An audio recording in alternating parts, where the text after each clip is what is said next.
You're listening to the Gemhammer and Sons podcast, the only podcast where Connor and Joe discuss how to make your games more better. Roll initiative.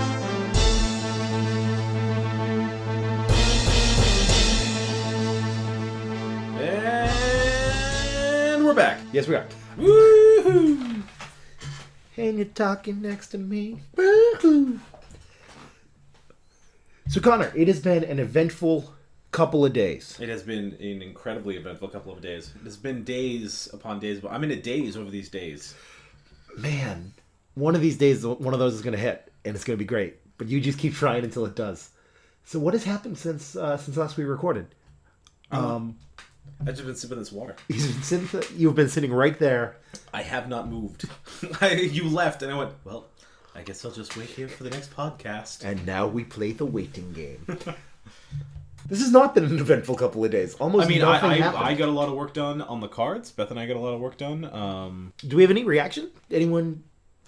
I don't think anyone posted anything. A lot of people liked that we sponsored that golf tournament. Oh yeah, that's what happened on Sunday. A lot of people liked let's probably our most commented on and liked tweet. Yeah, the soccer team I support, the New England Revolution. Their supporters, the Midnight Riders, one of their organized supporters group, had a charity golf tournament. In full disclosure, I am on the boards of both the charitable organization and the Midnight Riders on their at-large boards. But we were sponsors for them and for their charity golf, and all that money went to the Brigham. Do you remember Brigham's ice cream? Is it Brigham's? Brigham and Women's. Brigham. I can't say that word. Brigham's.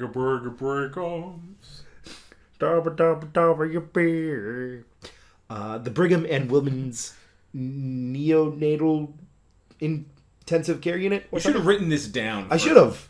What Although I'm getting the impression it wouldn't have mattered. You just it's not.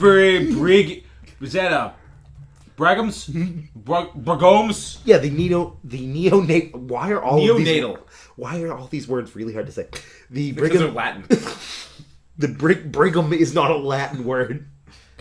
Brigham and Women's Neonatal Intensive Care Unit is where that money went. We raised about $5,000 the Midnight Riders Day, and some of that money came from us sponsoring it.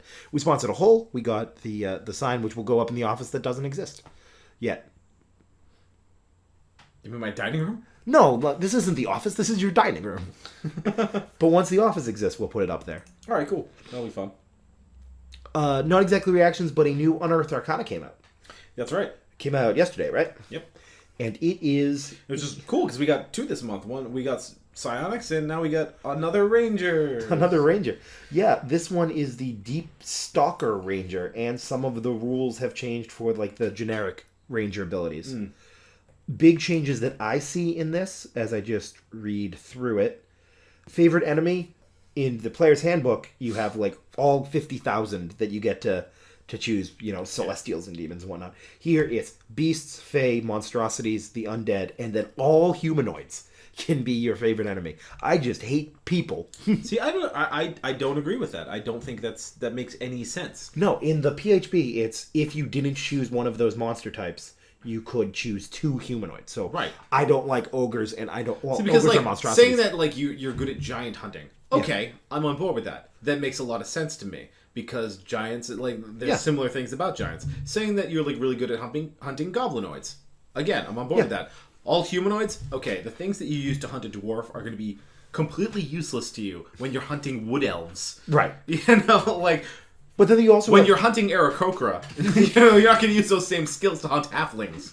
It's not going to work out for you, man. But you also have the problem with, beasts. I fight rhinoceroses and hawks. Teddy Roosevelt, man.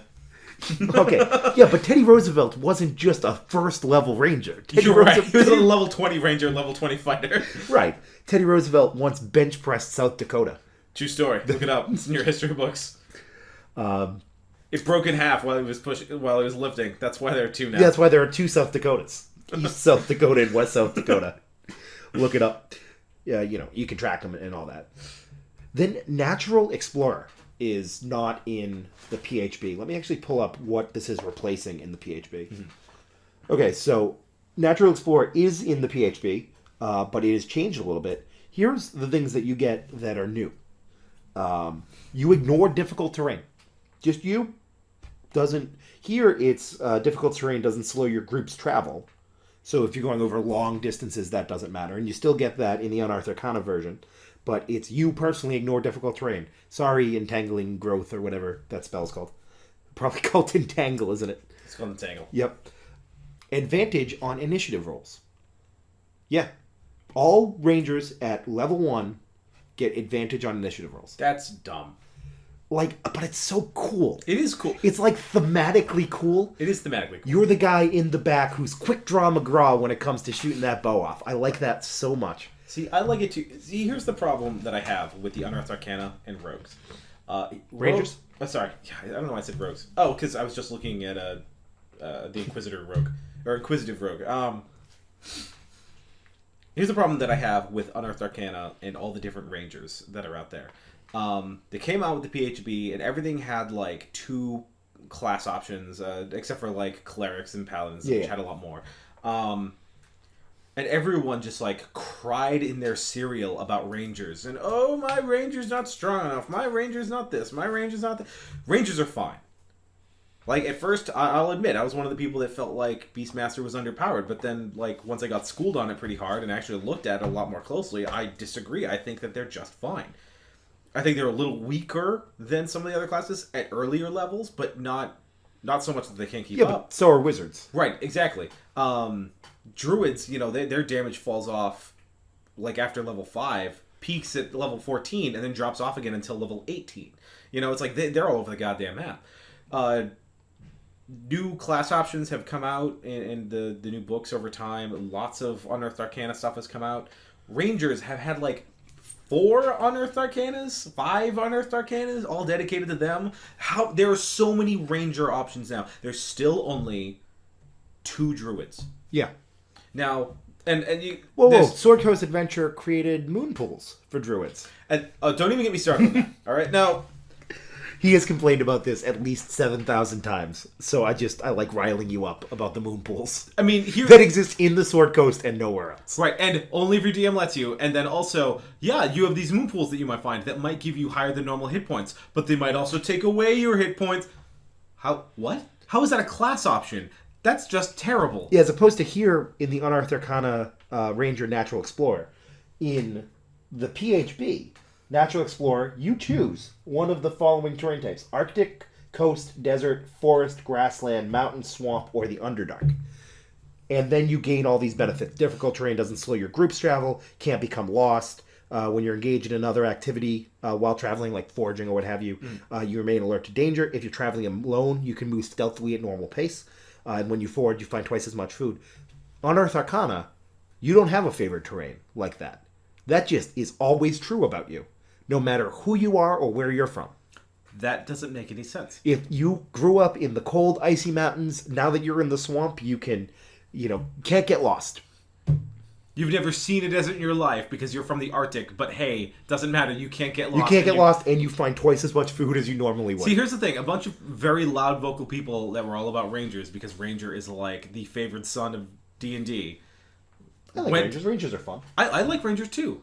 Don't get me wrong. I'm not saying Rangers suck. That's not at all what I'm saying. All right, what I'm saying is that Ranger is everyone's favorite class. Not everyone, but a majority of people love Ranger. So they all jumped on the internet and they got really mad about how it's set up. And so what did Wizards of the Coast do? They just kept throwing new Rangers at us until something stuck to the wall. And now it's it wasn't enough. And so now we have just some really over. Can you imagine that? Now we have this martial class with access to spells, who at level 1 has advantage on all their initiative, and also can never be lost, and also, has every terrain as favored terrain. I get it. You want to fix Rangers. You fixed it. You fixed it 10 Unearthed Arcana ago. Move on to something else. Can we maybe, have some more types of halflings? Or anything? How about an alchemist or a gunslinger? Right. Or... Can I have a gunslinger, please, or an alchemist? So Primeval Awareness. I guess that there's a monk that's already kind of a ninja, but Right, but they don't get sneak attack and they don't get the assassin stuff. Right. You know, I mean, it took them 2 Unearthed Arcanus to do psionics, and they still haven't got past level 10, which is so crazy because it's like you just base this off of sorcerers. Right. You know, this is like just like you copied sorcerer, and like so why is it so difficult for you to get this to level 20? Other change that I'm seeing here, I don't know which Unearthed Arcana for Ranger that we're coming to, is Primeval Awareness seems to have gone from dumb to, okay, I could totally use this, I guess, maybe.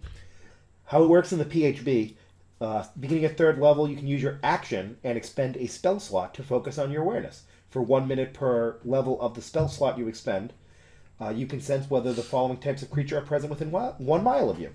Or 6 miles if you're in your favorite terrain, which doesn't exist anymore. So you have to choose one of these. No, it'll tell you if there are any of the following things around here.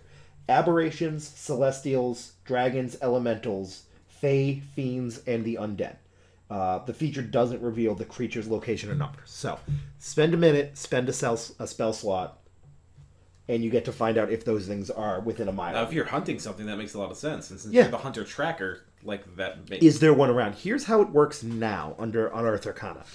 You have the innate ability to communicate with beasts, and they recognize you as a kindred spirit. I feel like there's another class that already does that. Right. Through sounds and gestures, you can communicate simple ideas to a beast as an action, and you can read its basic mood and intent. What? Yeah. That's ridiculous. Like, Druids have to cast a spell to do that. You learn its emotional state, whether it's affected by magic of any sort, its short-term needs, and actions you can take to persuade it not to attack. That's dumb. That's not a ranger. That's not... Like, if they drop... No saving throw, no spell slot, just, I'm going to look at this evil beast that's staring me down, these dire wolves that are staring me down, and go, hey, bro, guys, we cool?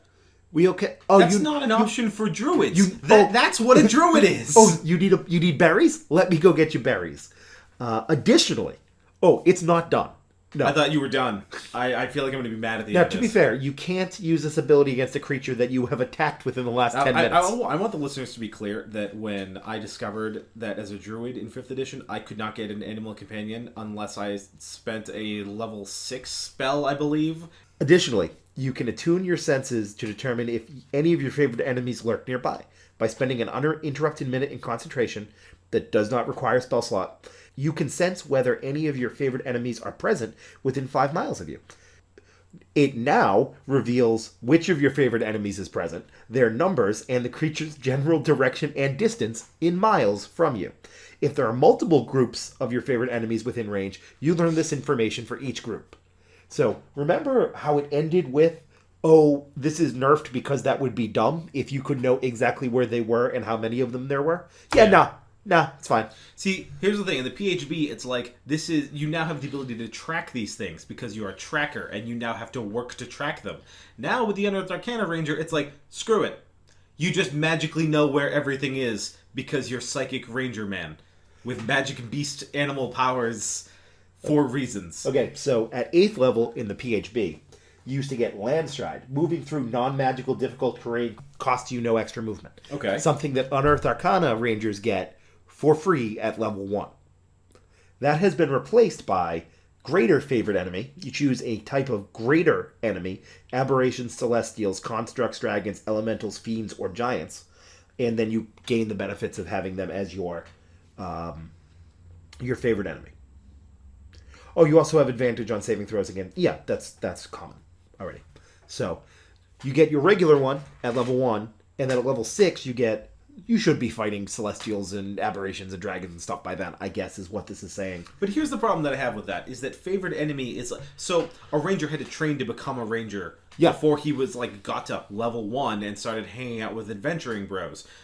Going on adventures and doing whatever the hell he does as a ranger now. Favorite enemy?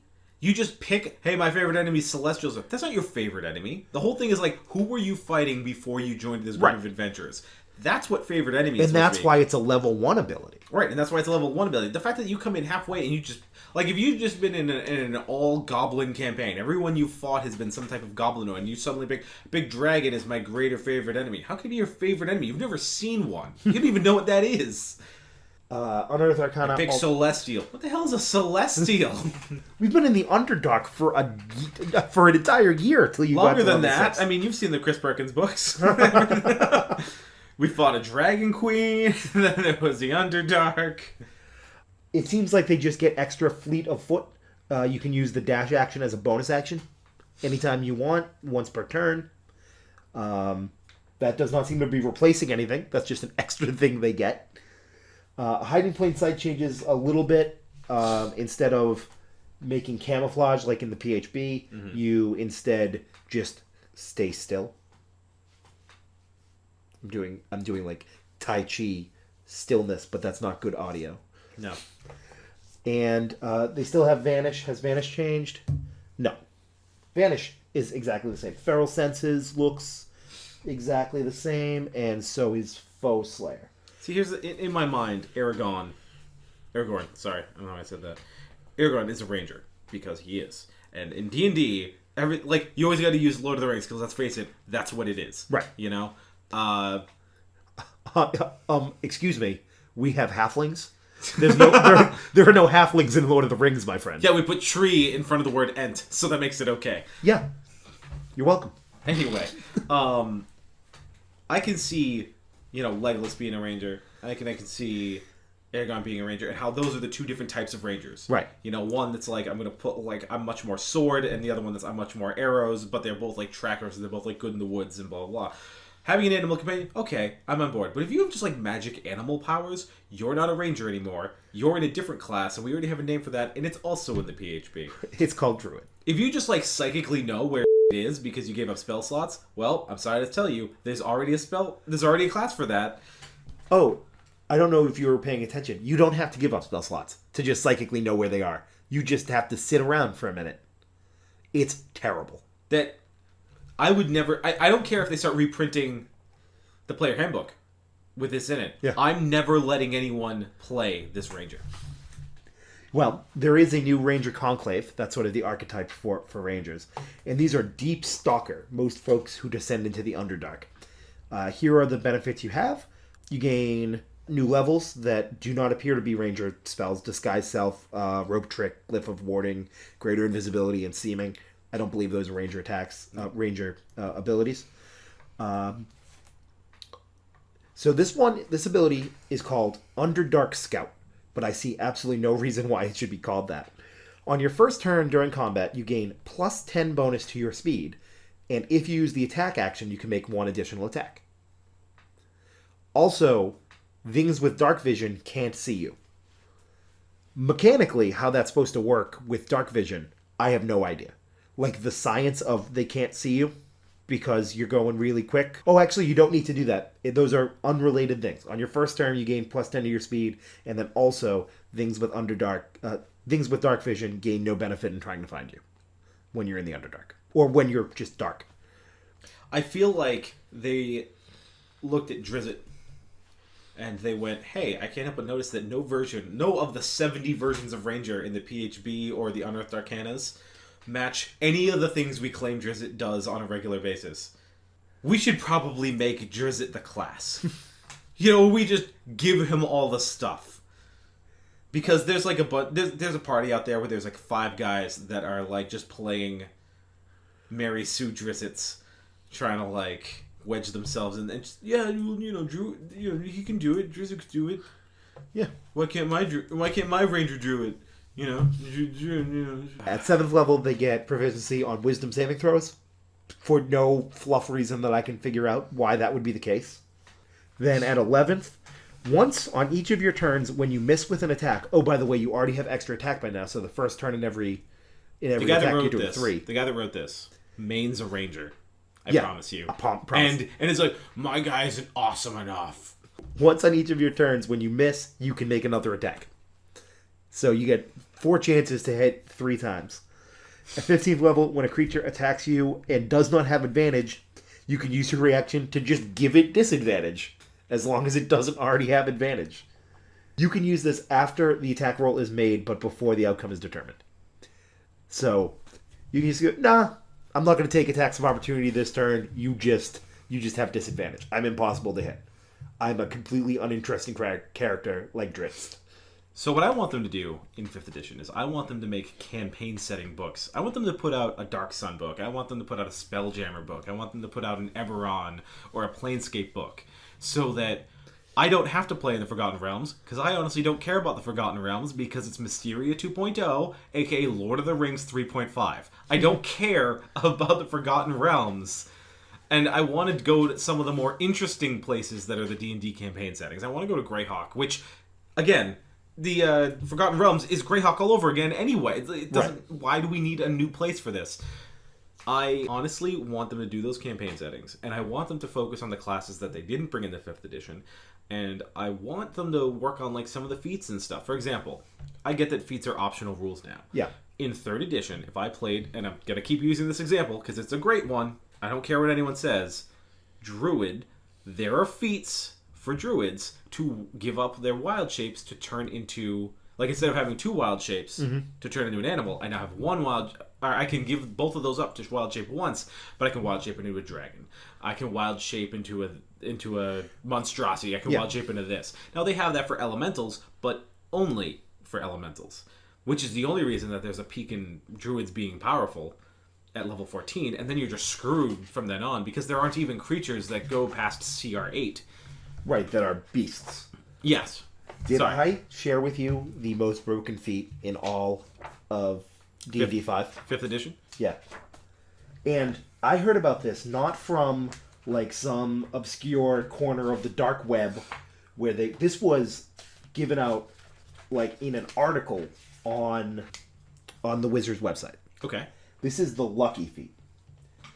You have inexplicable luck that seems to kick in just the right moment. You have 3 luck points, and essentially, whenever you rolling a d20, you can spend 1 luck point to roll an additional d20. You choose which of the d20s is used for the check, right? So I have 3 luck points. I can roll an extra d20 and then choose of those. If I have disadvantage, this doesn't cancel out disadvantage. This lets me roll 3 d20s and choose whichever one I want. Is the official canon ruling according to Wizards. My disadvantage just became double advantage. Yeah, it did. Did you not think of how these things would interact? Apparently not. I really like 5th. No, all right. I do. I really like 5th edition, but I want to like it more. I want to love. I want to stop loving to hate it. You know, I want to be able to just enjoy it and not just run into these problems of hey, so here's a class in the PHP that we've completely forgotten about, and it's really obvious. Yeah, that's okay. I don't want to keep running into, hey, do you not have enough clerics? Do you not have enough sorcerers? Well, have we got great news for you? Because even the Dungeon Master's Guide has rules for villain classes. Yeah. So, when we were talking about, and this was not on the podcast, we were talking, right before we started the new campaign about all the class options that were available. Holy crap, there were, 2 or 3 more that I completely forgot to bring out to people because, unless you've read through the whole DMG, you didn't even know that they're there. Right. It's oh, hey, did you want to be an evil paladin? We got one for you. We've got anti-paladins, they're just not in the player's handbook. We're in the book. It doesn't even make sense that every time they put out a book, there's a hidden class or right race option, and it's why'd you do that? Take all these things and put them in the Player's Handbook Volume 2. Player's Handbook Volume 2, Advanced Player's Handbook. Advanced. More classes for you to play D&D. I don't care what you call it. Right. I just want the damn book. Because I would buy it from you, Wizards. I'm not going to buy Curse of Strahd. I'm probably not going to buy Storm King's Thunder, if that's what it's called. Yeah. I'm never going to buy Out of the Abyss or Rise of T. I'm not going to do it. And you gave away Sword Coast Adventures, so what does it matter now? I think we bitched about 5e enough. I think so, too. Although, honestly, I could tear apart the Sword Coast forever. And I'm sure that's a really unpopular thing because everyone's it's the most fleshed out, blah, blah, blah, blah. It's the most fleshed out because of the video games, not because of the video games and the books and what have you, right. But not because of the campaign settings, not because of the books with rules in them about rolling d20s. Yeah. It's all about all the other stuff you're doing with your IP, which is great. Get people into the game somehow. But also let me play with my d20s, please, if you wouldn't mind. I just want to get on a spaceship. Where are you going with this? I just want to get on a spaceship with my elves and my dwarves. Oh, And oh, I you wanna- mean I want to play Spelljammer? Yeah, I want to play I thought you meant Connor, would like no, to no, get no, in no. a spaceship, No. go close to the speed of light, and then come back for D&D 7th edition, and then... That's also a great option. That is not a great option. Because I'm pretty sure 6 is just going to be 3 all over again, and that's fine, but it got broken so quick. Oh no, 6 is going to be 4 all over again. That's my it's going to be League of Legends on the tabletop. That is my prediction. It's going to be Overwatch and you know it. Although how that works, I'm not sure. Hey, Chris Perkins, just talking to you now. We know you listen to the podcast. I really, really don't want it to be League of Legends on a table. That sounds really boring to me.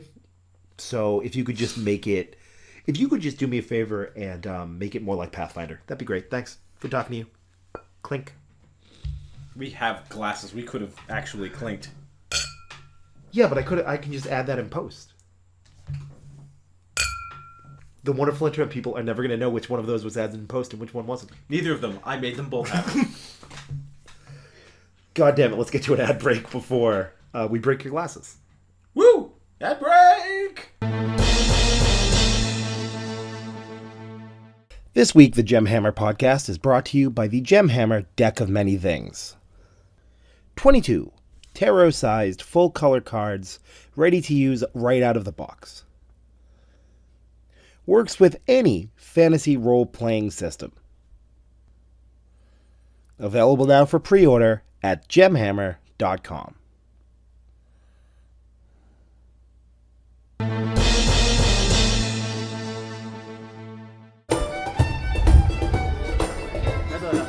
Swords, sorcery, role-playing, math. It's time for Tales from the Table.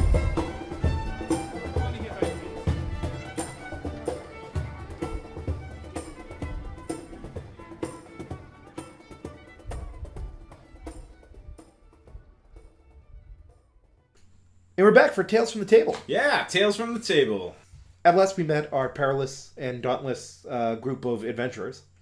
They were being chased by a airship from the College of Sorrow. Yep. After having stolen some stuff. Yep. Right out of their basement. So the airship started, and the 7-point star we had started emitting this sort of something. Yeah, it started emitting like this purple glow, and all of a sudden you all took psychic damage, and Randy, the rogue, he went down.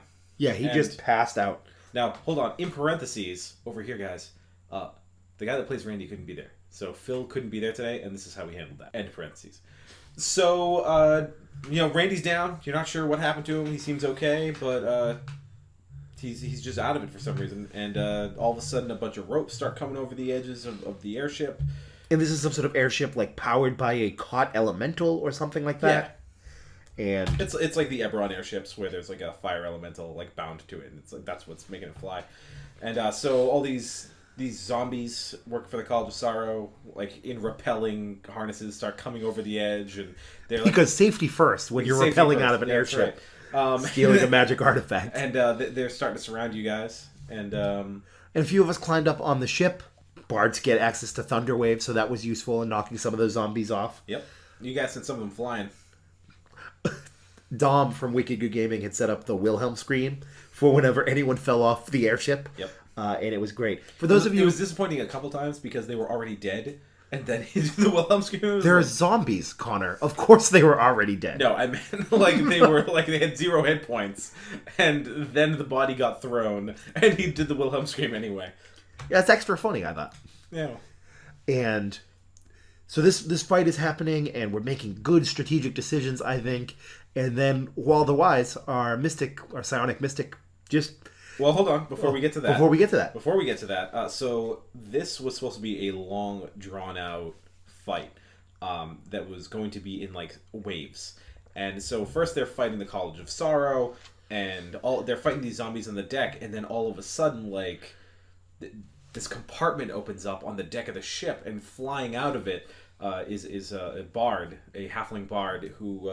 he's supposed to be related to a character from a previous campaign, and they were we had talked about Sal on the previous podcast. So Sal, the Lich King guy that's now in our world, he has a son who's a revenant, a halfling revenant, and Zanzibar slump, and so he's kind of in charge of this group that's chasing after them, and so this was like kind of like a boss fight kind of situation.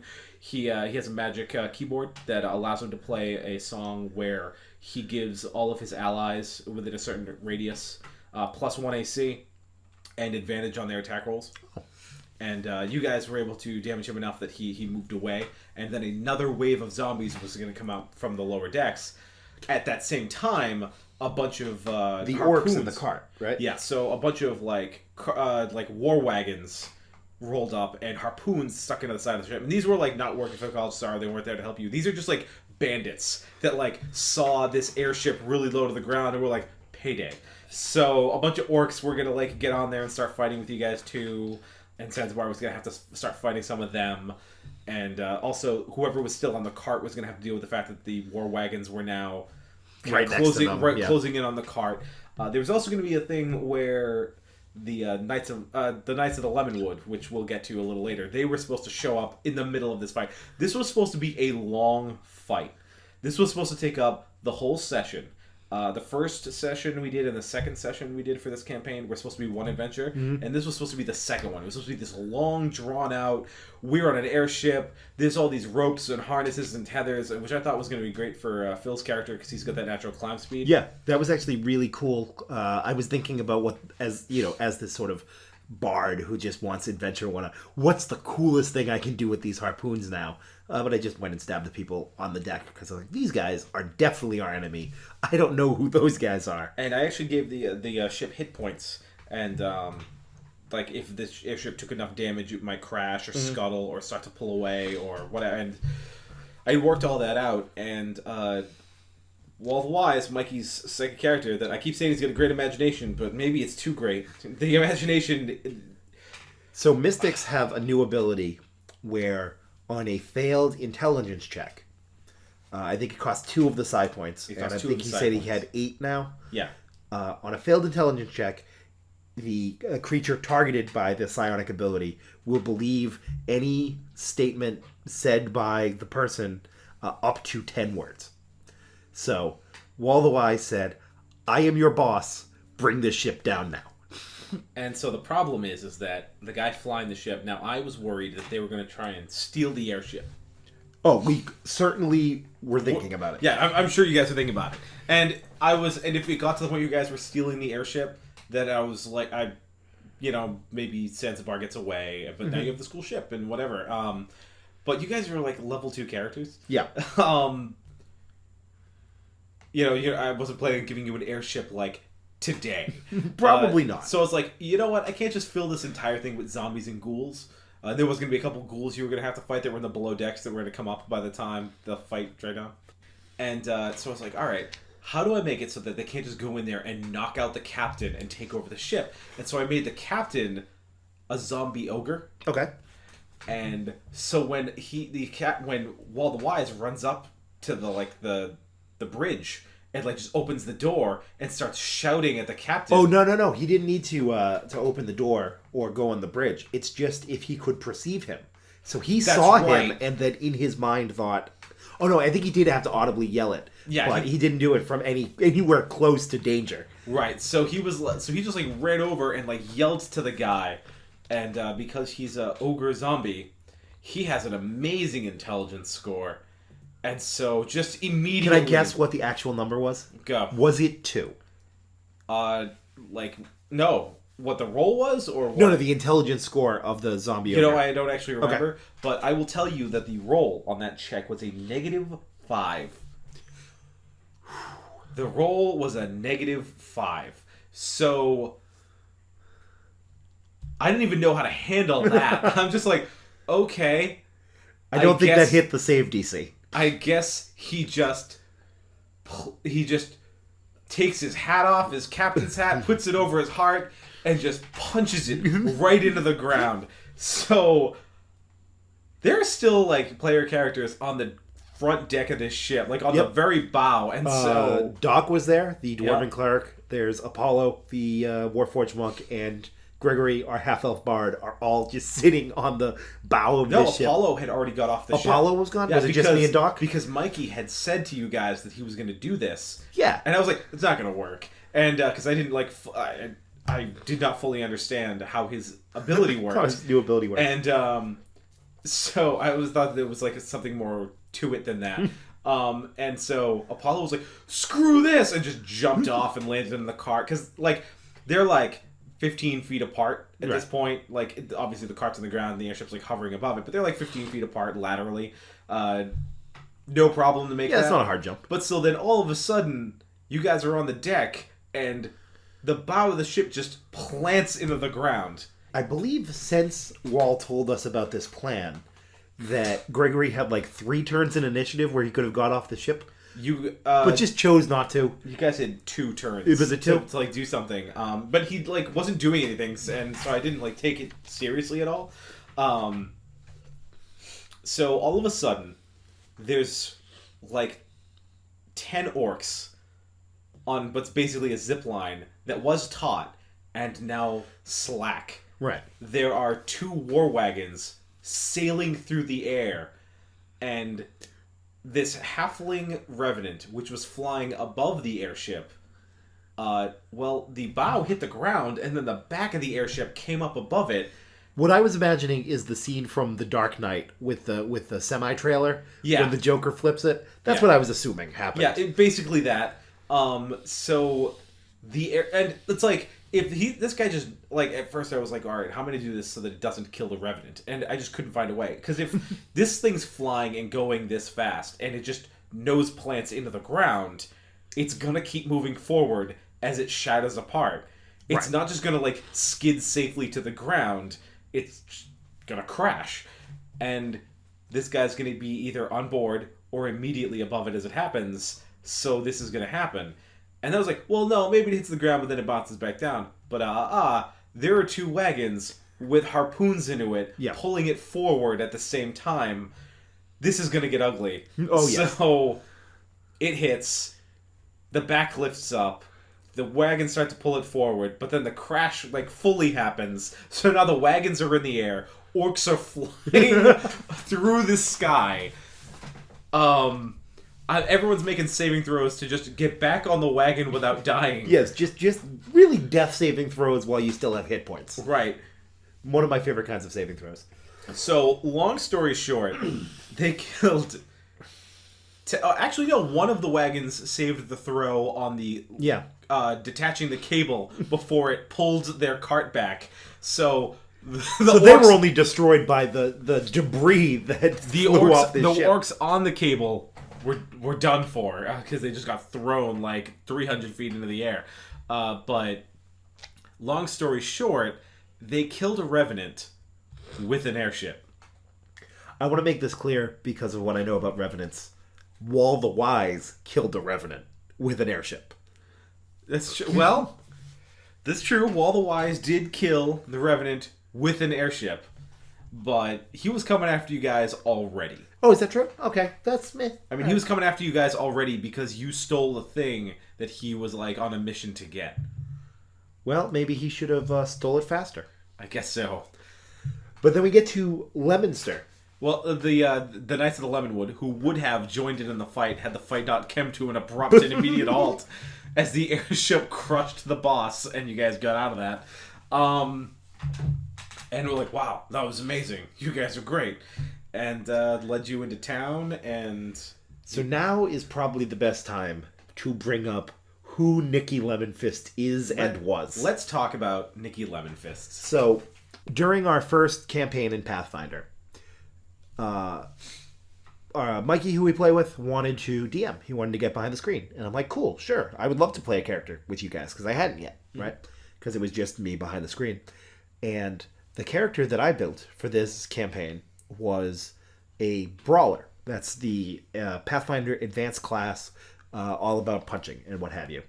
And he was named Nicholas. A pugilist, if you will. Yes, a pugilist. If you just like Teddy Roosevelt, also 20th level pugilist Yep. as well. 20th level handlebar mustache. And strangely enough, 2 levels in Bard. Wouldn't have thought. Did we give him Druid levels? Because he did have a badger as like a pet. That was just Teddy Roosevelt. Oh, are we? Let's get back to Nicky Lumpus. We'll build the Teddy Roosevelt character another day, but We will. So Nicholas, of course, named after Saint Nicholas, who once punched a heretic in the face and now delivers presents to good little boys and girls on Christmas. So that we'll have a podcast where we talk about the Christianization of Northern Europe, but that is not this day. But it's not this day. So he's going along, and Mikey is making a lot of first-time DM mistakes, and the advanced classes in Pathfinder are a little broken, just that they're a little bit more powerful than the other classes, the ones in the core rulebook and what have you.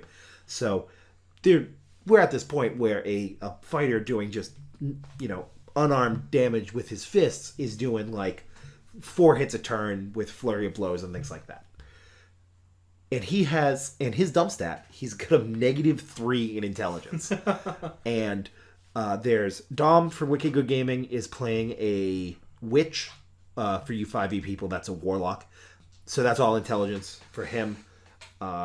We had a wizard, Rob from Wicked Good Gaming was playing a frost wizard. So that's all int. Phil, who does not have a blog, was playing a half wizard, half barbarian from the advanced class guide. So all these guys have super high int, and then there's me, like, I punch stuff with my hands. And we had started at like 5th level, and Michael had given us each one magic item. Mm-hmm. Right? It's like, just pick a magic item you want from, wherever. And I have ultimate equipment. I have all the magic items. And there is the body wraps of the brawler, which let you do it's like getting the flame property for your sword just with your unarmed strikes. Mm-hmm. And I'm like, what would be a cool damage type to take? Like, fire's sort of overdone, and we already have a guy doing cold. Why don't I do acid damage with my fist? That would be funny. And I came to this, sometimes, even now, I'll be driving around. I will just chuckle to myself because of how dumb a joke this is. That Nicky chose the name Lemon Fists for himself because he punches and does acid damage, and he's too dumb not to know that that's not a cool nickname. Nicky Lemon Fists. And that campaign came to an abrupt halt because Mikey's like, I'm not good at this. Maybe someone else should do it. But as my only character in this world, the only character that's sort of mine, Nicky Lemonfist came back all the time in these campaigns. It's like, if you ever needed a big, strong, punch somebody in the face guy, Nicky was fine. Nicky just kind of showed up at Red. He just shows up. We're like in this tunnel, and we're like trying to figure out how to like sneak into the kingdom, and all of a sudden, and there he is, this big hulk of a man. and he's like, oh, hey, what's going on? With a crabfisher's hat that gives him +1 on survival checks versus cold. I got Mikey to agree to that. I never made a survival check roll that came into play with. Why the crabfisherman's hat? I don't remember, but it was definitely because he was dumb. See, I assumed it was like because he does like he's a lemon fist and he does acid damage, and I was thinking like lemon on like a lobster tail or something. No, it definitely wasn't that. I thought that's where this was going. No, but instead it's just a totally arbitrary thing on his head. Yes, it's just the thing that's on his head. So at the end of the first campaign, the reason he always just shows up is he got sucked into a portal of God knows where, and it's my personal headcanon that all of the different games we play are in a shared universe. And the Lemon Fist Cinematic Universe. Yeah, the Lemon Fist Cinematic Universe. That Nicky could pop up anywhere. So we play the Game of Thrones role-playing game. Yep. And there's House Dalt there, who, their sigil is the lemon, and they live in the lemon wood. So, yeah, he was in the first tournament that you guys participated in. Yep. And we were like, what the fuck is Nicky Lemonfist doing in Game of Thrones? So he was in the joust as a knight, and turns out that just doing unarmed damage is not the way to win a joust, because the other guy probably has a lance. So he didn't win. No, he didn't. Hasn't shown up in Star Wars yet, but there's still time. But he's popping in and out of time and space. and it's awesome. He hasn't shown up in the Planescape adventure yet, but I promise you we will, because I mean you're on the astral plane an awful lot. It's bound to happen. Yeah. I assume every time we start, you flip a coin, and if it's heads, Nikki Lemonfist is going to show up. Hey, what's going on? I got fists of lemons.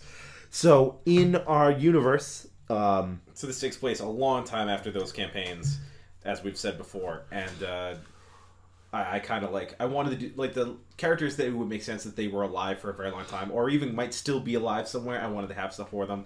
So Sal Slump, who became a lich, right? Probably still alive. He's probably alive. We know he's alive, and he's had some impact on the world, and that's very apparent. With Nikki being this ridiculous thing, I wanted him to have his own kingdom, this weird kind of civilization grows up around him. And, like I said yesterday, it's as though he punched a kingdom out of the living rock of some mountain. And people are like, yeah, we should do this then. So there's this. There are the Knights of the Lemonwood, and the Knights of the Lemonwood would idolize Nikki Lemonfist and try so hard to be like him. I assume if you have an int score over 6, you can't be a Knight of the Lemons. You guys will actually get into that next week. Okay. So, these guys are not the brightest bulbs in the tree, but the country is being run by Nicolette Point du Citron, which is French for Fist of the Lemon. Oh, I didn't know. I assumed it was French. Yep. And she is the great-granddaughter of Nikki Lemonfist. And there is... And she's the lady because they know no king, but the King of Lemons. And Whose name was Nikki. Whose name was Nikki. And so this whole their main export is limoncello. There's just groves of lemon trees all across the countryside. No one gets scurvy in Leominster. No one gets scurvy in Leominster. And that's actually what caused this whole thing, because we have this town in Massachusetts called Leominster, which is actually spelled Leominster, but it's Leominster. And so just that there's a town called Leominster, it was perfect. This one is spelled Leominster. This is spelled the way it sounds. The way it sounds. The queen, who's not a queen but might as well be, she's got a treant, but he's a lemon treant, and she's just a bunch of guys with giant metal gloves that look like fists that are gold in color, and they're her guard, her king's guard, sort of a thing. So it was all very self-referential to Nikki Lemonfist, the character, and who's my favorite character I've ever played. You're welcome. Yeah, I'm glad you like that. Too bad Rob wasn't here for the Sands of Our Slump, because I feel like he would have loved that. He absolutely would have. But Rob from Wicked Good Gaming does listen to the podcast, so he can hear all about the adventures of Zanzibar. Yeah, what his son's up to. Yeah. While he's off at grad school. So we go to Leominster because that's where the Explorers League is. Mm-hmm. The one that isn't current, that wasn't in the Three Hills, which there are other ones around, but this was the next closest one that's not hey, we should skip town because we're probably wanted for murder and shit. Yeah. Which you aren't, actually, but that's okay. We went to the Explorers League. We traded in all the loot we had. We, quest. You guys actually, those of you who weren't already members of the Explorers League, joined the Explorers League. Yep. You guys had that map that showed the locations of all the Tone, Stark, and Stone facilities, which you traded in, and they're, giving you a commission, and they're also giving you a place to live in Leominster. Yeah. Which is rent-free, for as long as you guys want it. So a nice Leominster-based campaign. Yep. Which is good. I mean, you guys are going to be there all the time. It's just going to be where you go for your downtime. Yeah, it's our home. Yeah. And if you want it to be, you guys can be screw this, we're going to Albany, and I'll make that happen. We'll make it work. It's going to take a little while for the quest to be sort of up and running, for them to decipher this map and figure out exactly where it is we need to go. So I come up with this idea for a bounty board, and so there are a bunch of adventures I've already written, and some of them evolve over time. So there were 3 options for quests on the bounty board that they could choose from, and based on what they picked, it would affect the other 2 as to how they would now change. And so those quests are going to be on the bounty board, and as time goes on, either maybe they'll come down, or maybe they'll evolve into a new quest, or something. And the one that we decided to go on to sort of kill time was some old woman owned a bar, and there were rats in the basement. And she was offering 500 gold pieces each for any adventurers that could deal with that problem. Now, anyone that knows about D&D is rats in a basement. Okay, that you wrote an adventure for that? Hold on, man. You're going to want to hear this. This is amazing. I was never more proud of you guys than this adventure. And now, keep in mind, the airship fight was supposed to take all night. It was supposed to go in all these waves, and they were supposed to end at the guild hall, and then we'd pick it up next week. So they weren't supposed to get into this till next week. They, like, skipped a chapter. Right. But that's okay. Here we are, and it's happening. So this old woman, this lady, she's not actually all that old. She's, like, maybe, like, 40s, early 40s. And she owns a bar, evidently, and is telling you guys, there are giant rats in the basement of the tavern, and so it's been closed, and you guys have to go clear it out. She'll pay you 500 gold apiece. What I expected Yep. was that these weren't rats. These were, like, I don't know, Tarasques or something.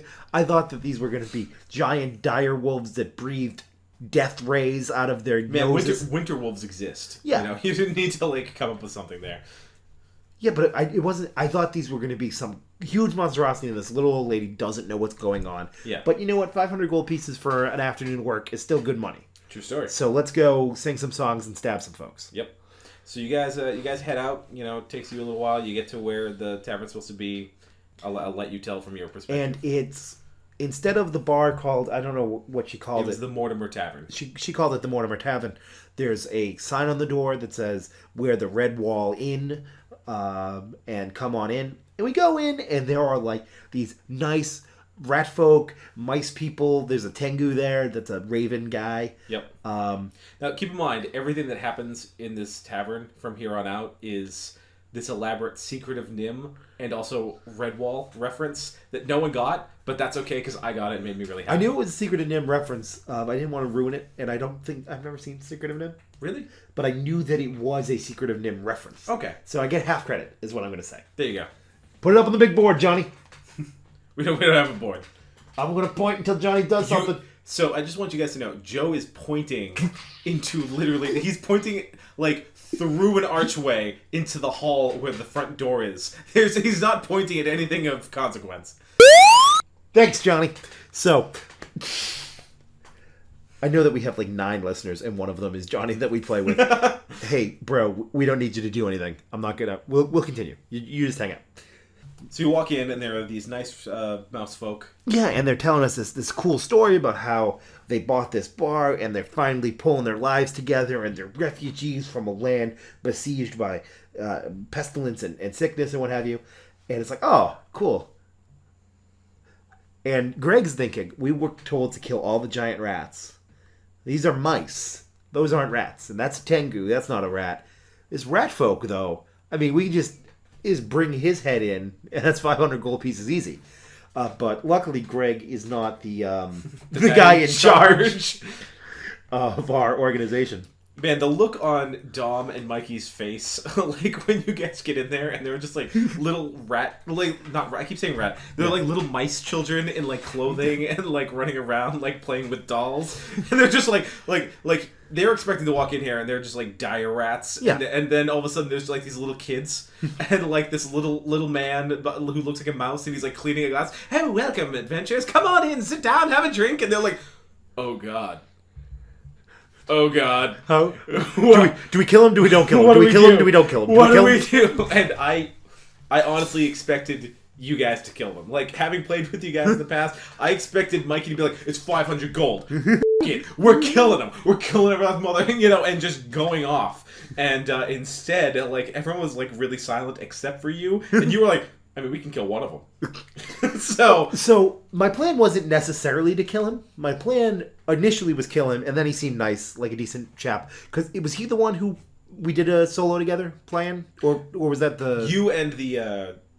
It's not a Tengu. It's called something different in 5e. Kenku, Aarakocra. Whatever. Anyway, Raven guy. The Raven guy. The 5th edition Tengu, whatever that's called in the Monster Manual. You guys, okay. You and Jeremy were up being bards up in the yeah, jamming stage. out. So I decided, you know what? Let's not kill him. Let's clear all the rats out by just taking the rat folk with us to collect our reward, and then he can go back home. I was fine stealing with people. I didn't necessarily want to kill anyone. Right. But the rest of the party were like, no, this is effed. Let's go turn this guy in. Let's go to the cops. We're like supposed to be robbing crypts, not Right. We are the not good guys. killing children. You know, It wasn't clear to me whether or not you guys were the good guys until last night, and then now I know. I think the only things we've ever killed were one shifter, some warforged, which aren't even alive, and some undead, and they belong dead. I'll have you know that those Warforged identify as being alive. Well, it was good doing the podcast with you. I will see you guys next week. No. We haven't really killed... We've killed one person who is clearly unambiguously alive. And that's it. Who? The rat folk, Templeton... No! Yeah, we killed him. Yeah, he's very dead. Yeah, we killed him. Yeah. Like, he's dead. Yeah, that's one. That's it. Everyone else we've killed is not unambiguously alive. Well, I mean, the Revenant. He's clearly not alive. He's undead. True, but he's gonna be back, so don't you worry about that. Like I said last week, anyway, Revenant's well known. You guys go back to the Lady of Lemons, and we tell the tale and say, hey, this is pretty f***ed. What are you gonna do for us? And it turns out that this old woman is just some coot, won't pay her taxes, got a lien placed on the property, it just got sold to these nice people, and she is clearly the big villain. So we go to her manse, and we get into a little bit of a scuffle, a little bit of a fight. You guys fought a bunch of tiny orcs. little battle. Yep, you guys fought some orcs. Orcs that work for her. She's got a bunch of orcs. An orc named Brian. Yep. Who was actually an orc war chief, and then all the other orcs that work for him. And a few stabs later, all seems to be well, except the Lady Mortimer escapes through some secret tunnel. And we, of course, send our quickest character, 975-year-old Dwarven Doc, to go chase her down. And she is... there's all this alchemist fire on the ground ready to be ignited. She's ready to blow it. It teleports away. Yep, so, and drops a torch on the ground as all this alchemist fire is sort of pouring, and pouring in the basement. And Doc has the wherewithal to yell up to characters with a speed, because dwarves don't get one of those. Yep. And luckily, Wall the Wise had picked up a Cloak of the Acrobat. Is that what you call it? So I had come up with some not quite +1, but still pretty decent magic items. There were a couple in there that were actually better than +1 items, but they would be because I expect you guys to still be level 2 at this point. So there would be some decent magic items, but not straight out of the handbooks. I wanted to create something between +1 items and nothing at all. And so there was the list of this is what we get in right now, because we're off in the countryside. We have no need for rods of wonder and things of that nature. Yeah. So this is what we got, and feel free to buy stuff. And most of you guys didn't seem all that interested in it. Johnny bought a couple things, but Mikey was all about it. Yeah. He bought a couple of different things, and he got this Cloak of the Acrobat, which allows him to once per day cast Jump and Longstrider. And I think it cost him 1,000 gold to get it. It was one of the things that was not it's better than nothing. Right. It was something that was really useful, and so he came flying in, and had and I was like, well, this thing's gonna catch fire in one turn. You were all under the impression that it was gonna blow up the building, just like Game of Thrones. Goodbye. Whoa, spoilers, bro.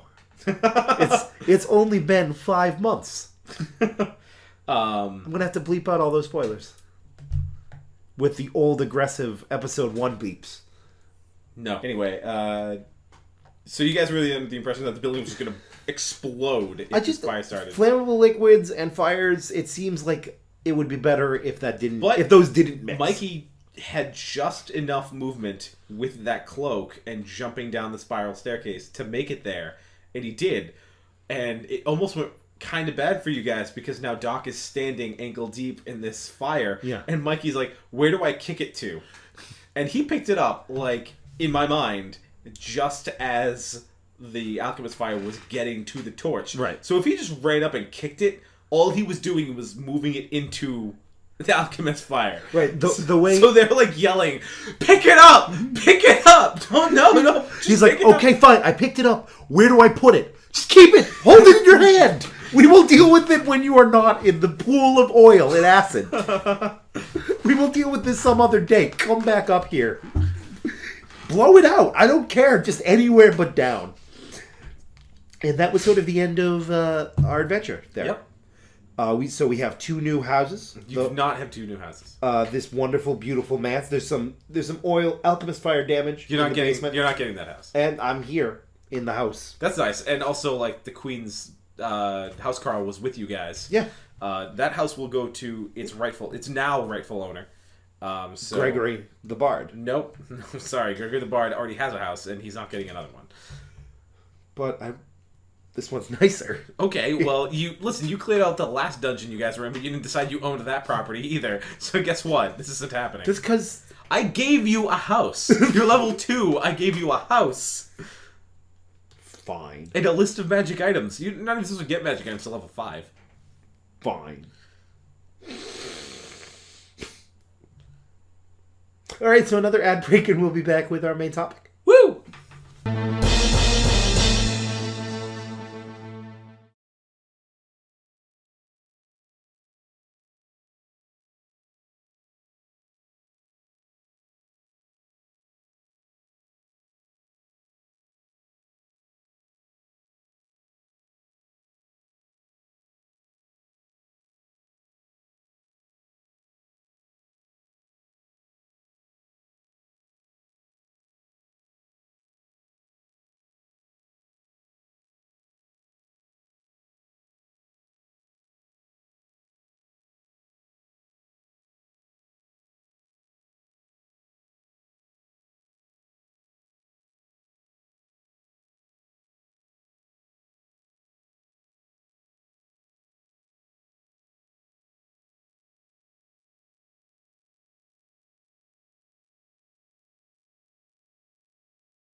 As always, the Gemhammer podcast is brought to you by our patrons on Patreon.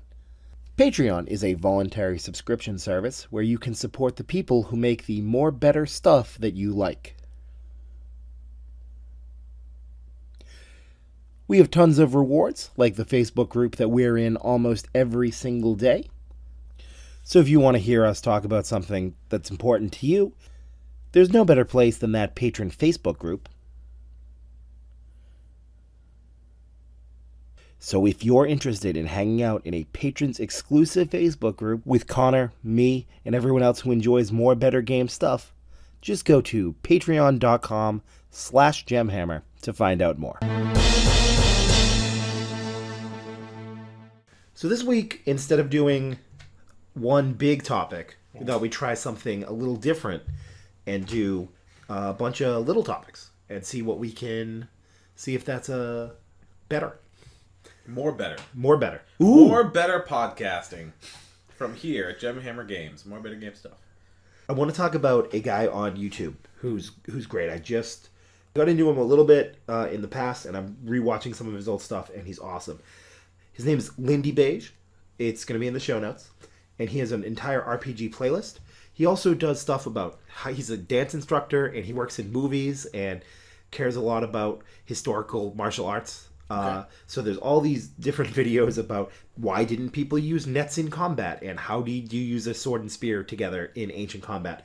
But he does have an RPG playlist, which is what I will link to in the show notes. And what got me, why I'm like, okay, this guy gets it. He has a 3-part series called, so here are the 3 videos. Early D&D was rubbish. Mid-period D&D wasn't great. And 4th edition D&D is terrible. You and I are going to be, friends here. And he has a video about what the dice are. When you're rolling a die in D&D, what does that mean? What does it mean to the player, to the characters in the world? Right? We all know that there's a random chance for you to hit or not hit, and here's what you got to do. His suggestion was, he uses this wall analogy that I really like, that when you roll the 20-sided die, it's not saying how well your character, the luck of your character. That's not what your character would think. It's simply establishing what the world looks like. Mm-hmm. Is this a wall I could climb? Your character would say. So they roll the die, and if you beat it, right, say you roll that 17 and you add your acrobatics or athletics or what have you, and that wall now becomes a wall you can climb, as opposed to it being a representation of how well you climbed the wall.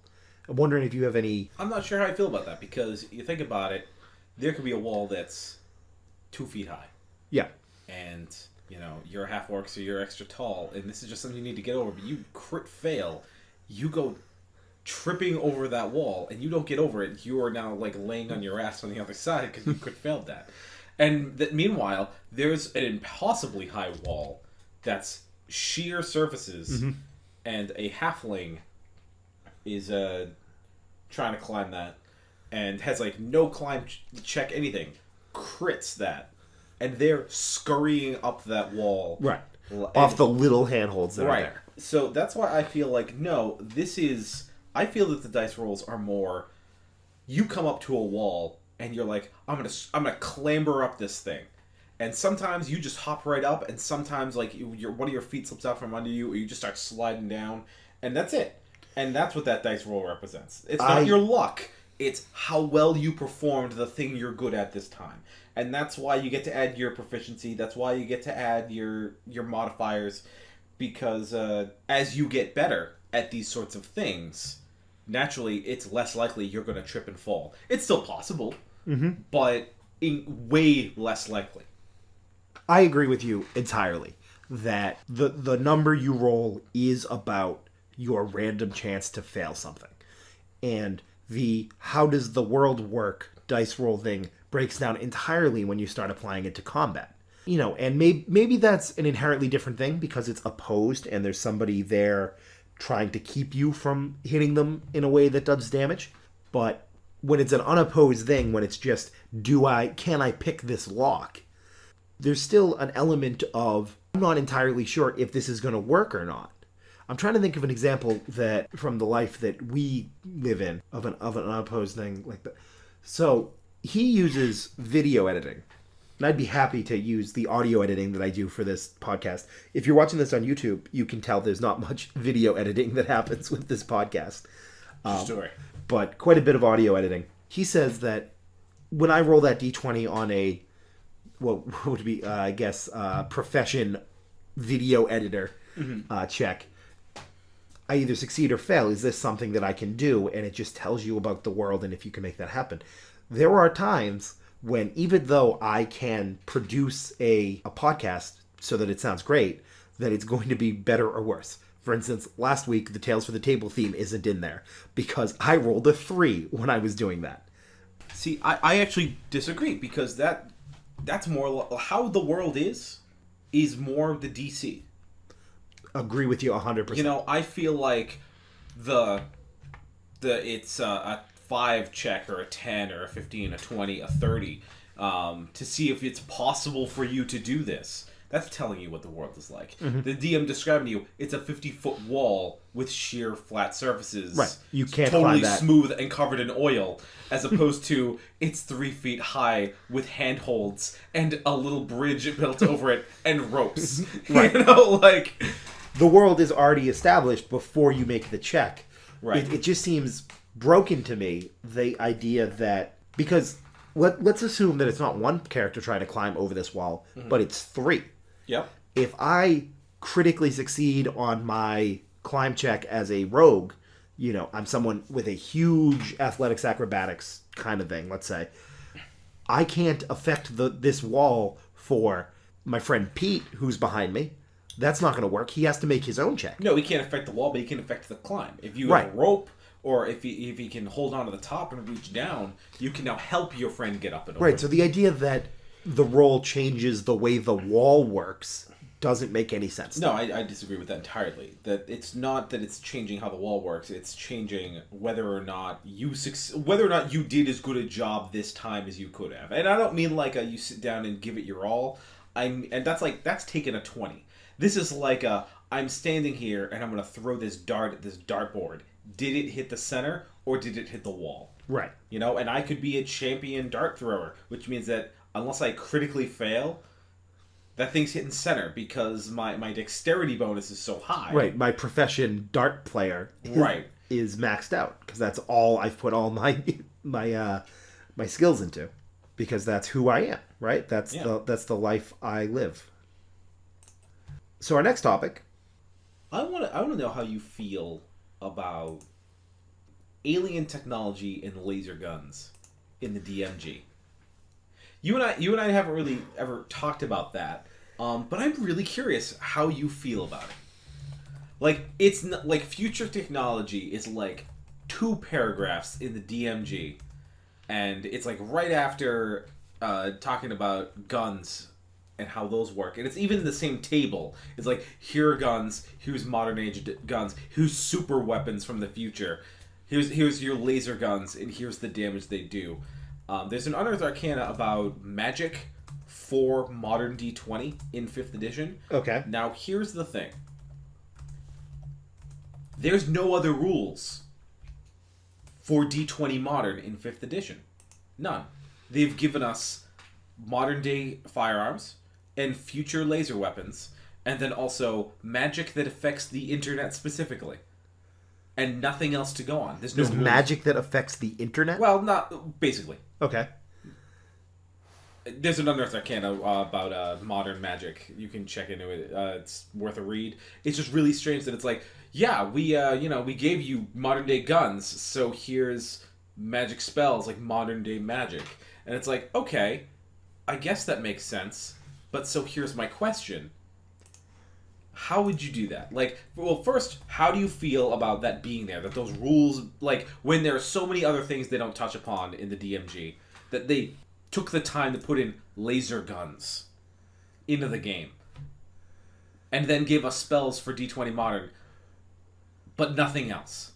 Like, nothing else to go on to run this. No thanks, right? If I'm playing D&D, it's because I'm playing D&D. Mm-hmm. There are systems that are built for laser guns and and lightsabers and spaceships and what have you. I don't have any need for modern magic, whatever that means. I don't have any need for how laser guns work. The idea that, because there are explosions in D&D, that's just in my mind, things can explode. So the idea that a particularly useful gnome could control an explosion in such a way that it propels a bullet, I'm fine with that. The idea that a particularly smart elven wizard could create a laser gun is, nah, I'm fine without that. That's not part of the world that I would ever want to play in. In a world with magic, would that level of technology ever happen? Right. There's easier ways to make that happen. It's called magic. Right. What is the difference between having a laser gun that can shoot laser and a rod that can shoot firebolt? Right? Yeah. There isn't any. Oh, I need to take a look at these new spells. I just pulled up the Unearthed Arcana spells. This on-off is crazy to me. I want to read that one. This is a cantrip. It's a techno-magic transmutation cantrip. Allows you to activate or deactivate any electronic device within range, as long as the device has clearly defined on or off function and can be easily accessed from the outside of the device. And this sounds like... It's weird. It sounds like they're competing a little with Shadowrun here. Yeah. But I guess this is why I bring it up. What is it doing here? Protection from ballistics, shutdown. No, like if you grab the DMG and it gives you the rules for like future weapons and everything, and then all of a sudden there's this Unearthed Arcana with modern magic. What is it even doing here? Invisibility to cameras. Yeah, you know what spell does that? Invisibility. Yeah, I know, but I just don't understand. Like, what is it even? They took the time to put it into this book, but there's no. They don't even have material for Greyhawk, but they took the time in 5th edition to come up with the rules for 2 whole pages. It says on this Modern Magic page on Modern Wizards. We get Modern Magic and we get firearms and literally nothing else. It's not like there's a supplement they put out a little while later. It's not like it's a feature in anything, and there's not. And it's like, oh well, if you were to run this, how on earth do we run this? Now one could argue it's just flavor and fluff, like we've talked about in the past, but I don't think there's enough to go on. There's not enough to go on for how does a car work. I mean, is it the same as just a carriage? Is it all just fluff? Well, if the car gets hit with certain amounts of damage, does it explode? Right. My big problem is if I wanted to play in a modern setting with robots and laser guns and what have you, I'd play a game built for that setting. And if they wanted to give me a setting like that, cool, give it to me. I'll buy it from you right now, Wizards. But giving me 2 pages in the DMG and 2 pages in Unearthed Arcana, what is it even doing here? How did this make it past the editorial process? Perkins, bro, come on. Come on. So we just got a topic request from Twitter, right? We did. It's from Dom at Wicked Good Gaming, who's asking us for an NPC of the week. NPC of the week. Randomly pick a race, class, and background. You think of a brief backstory off the top of our heads. So I want to point out this is not going to be a running thing. It's not. We're not asking you for an entire new section of their "Come on, Dom" from Wicked Good Gaming, but I'm totally cool with this. So there are 1, 2, 3, 4, 5, 6, 7, 8, 9. There are 9 races. Mm-hmm. What's good? That's going to sound great on the audio. I imagine. Luckily, Connor did get me a 9-sided die for my birthday. So, Christmas, I got you the set of the odd-sided dice. So, we're going to have your 9-sided die and see what's up. 3. So you're going to be a halfling. Cool, a halfling. And what do we get for classes? 12, a good regular number. Oh, weird. A halfling. 2. Bard. Halfling bard. This is going to be We tough. are digging deep here, guys. He said random. So let's see how many. One of the ones that I don't have. I don't have a 13-sided die, but I do have a 14-sided die. So if it's a 14, we'll roll again. All right. 2. Charlatan. So A halfling bard charlatan. Charlatan. How did he come to be? I feel like that's the most generic. Can we re-roll these? Because that's like the most generic, like... I need a quick backstory and then we can do it again. Cool. So, Engelbert Robinson Stone. No, that would be like a dwarven name. Engelbert. Just Engelbert. He's like Prince. Engelbert is a halfling bard who's a charlatan. And he goes around and he goes from town to town telling people that he's going to start a band. And gets them all the equipment and like gets all the uniforms and everything, and then skips town with the money. And yes, I'm making a Music Man reference. Okay. Only I named him Engelbert for some reason. So let's go again. Let's see if we can get something see what better. we got. Oh, that was the wrong dice. Cool. So you can roll all at once. we got a 1. That's a dwarf. A dwarf. 12. A dwarf. Wizard. Wizard. 4. Background 4 is entertainer. A dwarf wizard entertainer. All right, so I'm imagining like a stage magician, you know, like a Vegas stage magician. And I'm gonna name him Hans Handsome Stone. And Hans Handsome Stone, you know, he's a guy in a white suit and 2 tigers, you know, 2 big white tigers, and he goes up on stage and, you know, he uses his magic specifically for entertainment purposes and, you know, like cutting women in half and things like that. And now, why is he adventuring, though?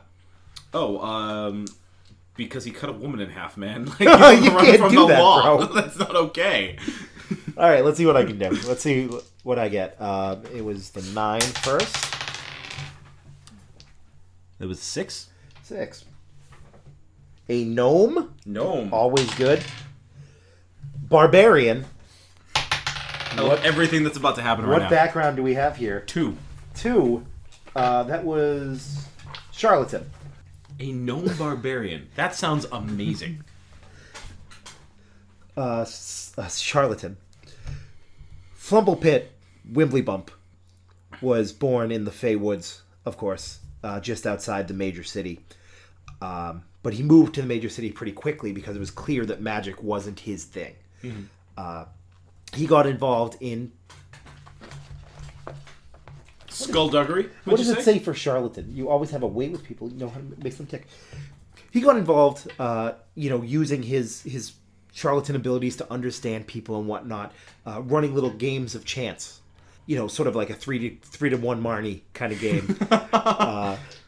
Find the Queen of Hearts, eggs in a cup kind of thing. But it's tough out there on the streets for a flumpy wit, glumdy bump I'm fine. Forgot the name already. I have already This forgotten. is what happens when you try to make it that complicated. I do. So Flumpty Whipped Grumbly Bump will be his canon name now. You know, it's tough out there for a gnome trying to swindle people. So just all the physical pain and beatings he took finally released this rage from inside him. So, you know, one time, one person's like, that's not where the Queen of Hearts was last time, and went to go fight it. And that table and that's what set him off. And then, you know, pulled out his dagger, but he's a gnome, he's small, so dagger's like a short sword for him, and just carved through this guy. Also, like all charlatans, now at the run for the law, and he's going off into the sort of the adventuring path where killing people is fine, where he can finally do something for what he's got.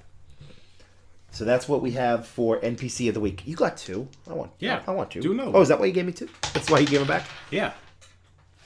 8. 8 is a half-orc. Loving this. 12. Wizard. Interesting. Oh, reroll. Oh, it's a reroll. That's a 14. That's not gonna... Not on my... 11. 11. A half-orc wizard. Sailor. A half-orc wizard sailor. I just want to say, before we get into this, if you haven't picked your race, class, and background by a dice roll, you're doing it wrong. Grok was born in a sailor's village. Now, Grok's mother was a human. His father, an orc raider, who came sort of from the forest to the west, and of course the coast there on the east. And his mother was ostracized from society over and over again because, you know, she had a half-orc son. You know, that's a monstrosity, they would say, of Grok. No, I believe they're humanoids. They are. They are humanoids of the orc subtype. That is an abomination, would say the townsfolk. And Grok's mother kept him sort of sheltered, you know, in the house. Luckily, her father was a collector of old books, and these old books he was able to study and find magic. But when his mother died, he had no more use for the people of this land, these people that turned their back on his family, these people that were constantly beset upon by orcish raiders, and he took to the high seas, where he has been sailing and adventuring ever since. Fantastic. So those are our 4 NPCs of the week. And those are canon in all campaign settings. That's right. And those are canon in all campaign settings. I will say again because you're f***ing with dice. Sorry. I'm just going to keep playing with these dice. It's a good waveform for those of you listening to this on waveform. I'm just going to take them away from you. That's probably that's probably best. for the best. Yeah, that's for the best. And that's where we're at. We will keep track of any topics we have that come in later. But I think we should be good. We talked a little bit about NPCs of the week. So We sure did. So we had 2 new topics talking about what the D20 roll means and your sort of NPCs of the week. And of the month, we knocked out 4. And how you feel about D20 Modern and everything being in the DMG. If I want to play Swords and Sorcery. Otherwise, I wouldn't have picked up Dungeons and Dragons. Like, I mean, that's the Stop thing. trying to be everybody. I mean, it's like, it's just so weird that it's there. It just doesn't make sense to me that it's even in the book. Like, it doesn't come up anywhere else. They don't even have all the classes, like, from their original game. Not the original game, you know, but, like, from, like, 3rd edition or anything. They don't even have, like, all the classes. They don't have, like, all the everything. Prestige classes are not a thing that exist yet. Well, no, there's one prestige class. One. Yeah. And nobody's taken it because it's like, it's not even we're talking about, like, the most favored prestige class of all time. It's like the rune guy, whatever it is, you know. Yeah. I remember that in like 3rd edition. It's like, oh yeah, so there's like rune rods and things that you can find the runes. So it's like, why would I do that? Okay, so I have a magic item that I got to give up spell slots to use, so I can cast these other spells instead. I feel like this doesn't really add anything to my character. Right, like I could just make an ice wizard or something. Like, right. This is a weird prestige class. And I guess it makes sense thematically because, like, they're doing all giant stuff now. But if you're going to add 1 prestige class, you can't do that. You got to add, like, 4. You can't just add 1 magic user prestige class. You got to, like, give us, like, all right, here's one for the martial classes, here's ones for the magic users, here's one for the combos, here's one for the divine, here's ones for the arcane. Give it like 5. Yeah. Like, anytime they've given prestige classes before, they've given like 5. Yeah, so you have one for magic users, give one for sort of divine spellcasters, I'd be fine with. Then rogues, martial classes, and let's say you're foresty people, the druids and rangers. Yeah. And then be done with it. Or don't do it at all. Right. It's not like I looked at this book and went, there are no prestige classes. They could have done the rune you. one, whatever the hell it's called, I forget. And then they could have done gunslinger for the martial classes. Yeah, because no version of martial class gets proficiency in guns, even though you give us rules for guns. Yeah. So it would make sense it's a prestige class. Then you give us something for rogues something for rangers and druids, something for rogues and monks, and something for paladins and clerics. And clerics it's like you're hitting everyone in that way, you know. And they'll be simple prestige classes. You know, the Magist is a thing. Like, you could just bring it back. There's a lot of things. Yep. Chris, if you really want us to know that you are listening to the podcast, Mr. Perkins, release that stuff by the next time we record, and then we'll know for sure. So far, that's what's happened every other time. We complained about psionics, boom, here's up to level 10. We complained about rangers, here's more rangers. And we complained about it some more, so there'll probably be some more of that. And now we're complaining about this. So yes, next week, the rules for D20 Modern 5th Edition prestige classes and the prestige classes will be out on Unearthed Arcana. And we'll talk about that next week.